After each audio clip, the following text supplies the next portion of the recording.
Hello students, তোমাদের অনেকের confusion যে 2025-এ দাঁড়িয়ে এসবিআই পিওতে এক্স্যাক্ট স্যালারি কত, কারণ বিভিন্ন চ্যানেল বিভিন্ন রকম কথা বলছে আর তুমি কনফিউজড হচ্ছ। তো চলো দেখে নেওয়া যাক এক্স্যাক্ট স্যালারি। দেখো, তোমার ইনিশিয়াল বেসিক পে জয়েন করার সময় হবে 56,480। তুমি ডিএ পাবে 14,336। সরকার DA time to time change করে সেটা বাড়তে থাকবে। House rent allowance, special allowance, learning allowance ইত্যাদি করে 94,581 টাকা তোমার গ্রস স্যালারি হবে।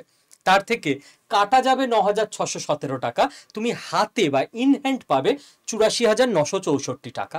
যে টাকাটা কাটা গেল, কেন কাটা গেল? তোমার পিএফ এর টাকা, ট্যাক্সের টাকা আর ইনকাম ট্যাক্সের টাকা, টোটাল 9,617 টাকা।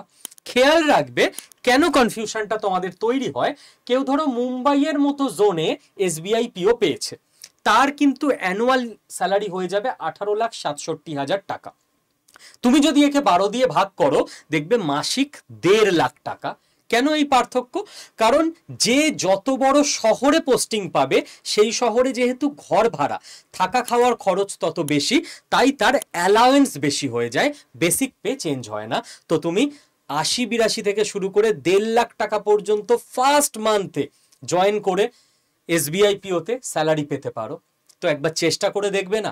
যদি 21 থেকে 30 বছরের মধ্যে তোমার বয়স হয় আর যদি যে কোনো স্ট্রিমে তুমি জাস্ট গ্র্যাজুয়েট হও, তাহলে তুমি এসবিআই পিও পরীক্ষায় বসতে পারো। প্রত্যেক বছর পরীক্ষা হয়, স্বচ্ছভাবে রিক্রুটমেন্ট হয়।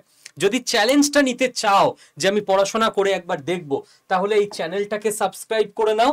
আর 2 নাম্বার, এই নাম্বারে হোয়াটসঅ্যাপে জাস্ট একটা হাই লিখে পাঠাও, তোমার কাছে 2খানা গ্রুপের লিঙ্ক চলে যাবে, ব্যাংকিংয়ের আর রেলের। তুমি যে পরীক্ষার প্রিপারেশন নেবে বা চাইলে দুটোতেও ক্লিক করে জয়েন হয়ে যেতে পারো।